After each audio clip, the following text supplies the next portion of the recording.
ဟုတ်ကလို့ဘလူးအားလုံးပဲမင်္ဂလာပါကျွန်တော်တို့ကဒီနေ့ကတော့ကျွန်တော်ဖိတ်စာလုံးလေးတွေကိုပြောပြသွားမှာဖြစ်ပါတယ်ဒါဆိုရင်ကျွန်တော်တို့စကားတွေရမ်းပြောနေပဲနဲ့စလိုက်ရအောင်ကျွန်တော်တို့ Google Chrome သို့မဟုတ် Google မှာကျွန်တော်တို့ W 3လုံး .we sorry W 3လုံး .we pik webit okay sorry WI ပြနေ WE pik webit ပြီးတော့ကြတော့ .com ခိုးလို့ရိုက်ထည့်လိုက်ပါရိုက်ထည့်ပြီးရင်သူဟာရရောက်သွားပေါ့နော်ကျွန်တော်ဖောက်ပါမယ်အကောက်ဖောက်ပြီးဆိုရင်တော့အဲ့ဒီအကောက်လိုကိုလေးနဲ့ထောင်းလို့ကျွန်တော်တို့ project ကိုနှိပ်လိုက်ပါမယ် project ကိုနှိပ်ပြီးပြီဆိုရင် sorry project ကိုနှိပ်ပြီးပြီဆိုရင်ကျွန်တော်တို့ plan new ကိုနှိပ်လိုက်ပါ plan new ကိုနှိပ်ပြီး folder ရဲ့ create an image ရဲ့ design ရဲ့ခုဆိုမိခက်ရဆိုပေါ်လာပါလိမ့်မယ်ကျွန်တော်တို့ design ကိုတစ်ချက်နှိပ်ပြီးပါOkay ကျွန်တော်တို့ design ကိုနှိပ်ပြီးပြီဆိုရင်ကျွန်တော်တို့ကရှာမယ်ပေါ့နော်အဲ့တော့ကျွန်တော်တို့ design မှာကျွန်တော် colorful လေးလိုချင်တယ်ဆိုတော့ colorful design လေးကိုကျွန်တော်ရှာလိုက်ပါတယ်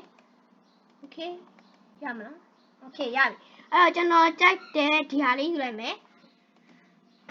ဒါလေးယူပြီးတော့ကျွန်တော်တို့ကဲဒါ sorry ကျွန်တော်တို့ဒါလေးယူပြီးတော့ကြတော့ကျွန်တော်တို့ဖြတ်မယ်ဆိုတော့ဘယ်လိုဖြတ်မလဲဆိုရင်ဒါလေးကိုတစ်ချက်နဲ့ဒါလေးမစားရင်မလို့ကျွန်တော်ဖြတ်မယ်လေအဲ့တော့ကျွန်တော်ဒါလေးကိုချက်နဲ့ဖြတ်မယ်ဒီရောက်ကဟာလေးကိုလည်းဖြတ်မယ် Okay အဲ့လိုဖြတ်ပြီးပြီဆိုရင်ဒီ Hannah Smith မှာလည်းကျွန်တော်တို့ကချားပြောင်းမယ်ကျွန်တော်ကဘာပြောင်းမှာလဲဆိုရင် SANIRO Saniro လို့ပြောင်းမယ်ပေါ့နော် Saniro လို့ပြောင်းပြီးကျွန်တော်ဒီနားလေးမှာပေါ်သေးရပေါ့နော်အဲ့တော့နာမည်ပေးဖို့ဆိုရင်ကျွန်တော်တို့ဒီနားလေးကဒါလေးကိုချက်နေမယ်ပြီးတော့ကြတော့ကျွန်တော်တို့ Kuromi လို့ကျွန်တော်နာမည်ပေးလိုက်ပါတယ်Chrome ဆိုတိတ်မကောင်း enemy လို့ပြလိုက်မယ် Okay sorry Japan movie လို့ပြ Japan movie ရရင် movie ဘယ်လိုဖြစ်တာ sorry movie ရရင် movie Japan movie Okay Japan movie လို့ပြပြီးပြီ Japan movie လို့ပြပြီးရင်ကျွန်တော်က test မှာကျွန်တော်ကစာနာမည်ပေးမယ်ပေါ့နော်အဲ့မှာကြက်တက်ကကြိုက်တဲ့ဟာကြိုက်တဲ့တက်ကိုယူလို့ရကျွန်တော်ကတော့ဒီ effect က headway outline ကိုယူလိုက်ပါတယ် outline ယူပြီးကျွန်တော်ကြိုက်တဲ့နာမည်ပေးမယ်ယာဟီကို Okay ယာဟီကိုလို့ပေးပြီးရင်ကျွန်တော်ကဒါ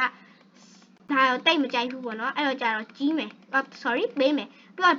ကြီးရကြတော့ဒီမှာဒါကြတင်အဲ့လိုမျိုးမဟုတ်ဘူးအချင်းကြရဲဆိုရင်ကျွန်တော်တို့ဒီနားလေးကနေပြီးတော့ဒီမှာ site ကိုအလူရောက်ပြောင်းလို့ရကျွန်တော်တို့ right ထားဒီလောက်ဆိုရင်အဆင်ပြေပေါ့နော်ကျွန်တော်ယာ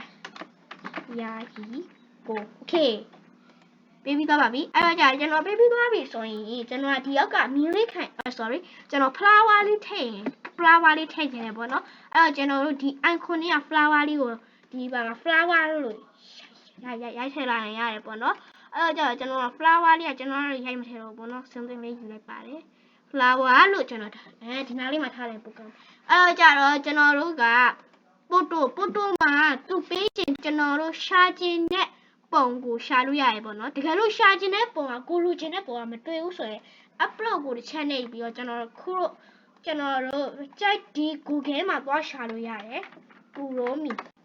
အဲ့လိုမျိုးရှာလိုက်မယ်ကျွန်တော်ကြိုက်တဲ့ကိုရှာပြီးပြီဆိုရင်ကျွန်တော်ကူရိုမီကိုကျွန်တော်တို့ကဒီထက်ကိုသွားချရမယ်ဘယ်လိုသွားချရမလဲဆိုရင်စိတ်ပြီးတော့သွားချလို့ရတယ်လို့ copy ယူပြီးတော့သွားချကျွန်တော်ကတော့အလွယ်ဆုံးကြီး copy ယူသွားချတယ်ပေါ့နော်အဲ့တော့ကျတော့ကျွန်တော်တို့ copy ယူပြီးရင် right click တစ်ချက်နဲ့ပြီးတော့ paste ချလိုက်မယ်ဆိုရင် step upload လုပ်ပြီးနေပြီပေါ့နော်ဒီမှာရသွားပြီကျွန်တော်တို့ remove background လည်းလုပ်လို့ရတယ်ပြီးတော့ဒီမှာသွားတက်တဲ့ font ကိုပြောင်းလို့ရတယ်ဒီမှာကျွန်တော်နမူနာပြမယ် okay အဲ့မှာပြောင်းသွားပြီလူမျိုးလေးဆိုပို့လာမယ်ပေါ့နော်အဲ့လိုမျိုးလေးဆိုကျွန်တော်ကဒါလေးကိုယူလိုက်ပါမယ်ဒါ Chrome အဲ့တော့ကျွန်တော်သူ့အောက်မှာစာရေးတင်နေဆိုရင်ထုံးကိုသွားမယ်ကျွန်တော်ကတော့ပြီးတတ်မှာပဲရေးလိုက်တော့မယ်ပေါ့နော်အဲ့တော့ဒီမှာအသေးပုံလေးရပြီပြီးတော့ကြတော့ကျွန်တော်တို့ project ကိုနှိပ်လိုက်မယ်ပေါ့နော်ဒီ project ဆိုတော့ကျွန်တော်အရင်တော့လုပ်ခဲ့တဲ့ project တွေပေါ့နော်ဒီ AI ကတော့ဒါကတော့ pro ပေးသုံးရတယ် 2 ကကြတော့စေးတာပေါ့ထက်ကနေတော့လည်း pro ညဖြစ် pro ပဲပေါ့နော်အဲ့တော့ကြတော့ကျွန်တော်တို့အဲ့လိုမျိုးလေးသုံးလို့ရတယ်ပေါ့နော်ဒါက webit.com အကုန်လုံးပြီးပြီဆိုရင်ကျွန်တော်တို့ upload ကိုတစ်ချက်နေလိုက်ပါဒီမှာဒီ upload upload ကို channel လိုက်ပါပြီးတော့ကြတော့သူဘာနဲ့စိတ်မှာလဲကြိုက်တဲ့ဟာနဲ့စိတ်လို့ရရပေါ့နော်ဒီ PNG ဆိုရင် without background ဒီနောက်က background မပါဘူးပေါ့နော်အဲ့တော့ကျွန်တော်ကတော့ဒီ PNG နဲ့ပဲစိတ်တာပေါ့နော်အဲ့တော့ပြီးတော့ကျွန်တော် download နှိပ်လိုက်ပါ download လိုက်တော့ဒီမှာသွားနေပြီပေါ့နော် Okay ကျွန်တော်တို့ရောက်သွားပြီကျွန်တော်တို့ပြီးရင်ကျွန်တော်တို့ကဘယ်ထဲမှာရောက်မလဲဆိုရင်ဒီ download ထဲမှာရောက်မယ်ပေါ့နော်ဒီ download ထဲမှာဒီမှာဒါလေးရောက်သွားပါပြီအေးကျွန်တော်ကတော့ကျွန်တော်ရဲ့ computer အခု error တက်နေတော့ကြည့်လို့မရဘူးပေါ့နော်ဒီမှာ download ထဲကိုရောက်သွားပါပြီကဲကျွန်တော်ရဲ့ video လေးကတော့ဒီလောက်ပါပဲစာဆုံးကြည့်ပြီးတော့ကျေးဇူးတင်ပါတယ်အားလုံးပဲနောက် video မှာပြန်တွေ့ပါမယ်ကျွန်တော်ရဲ့ video လေးဟာတကယ်ချင်းတို့အတွက်အကျိုးရှိမယ်ဆိုရင်ကျွန်တော်ရဲ့ channel လေးကိုလည်း subscribe ပေးဖို့ပြောရင်းနဲ့ကျွန်တော်ရဲ့ video လေးကိုဒီမှာပဲရပ်လိုက်ရမယ် bye bye see you the next time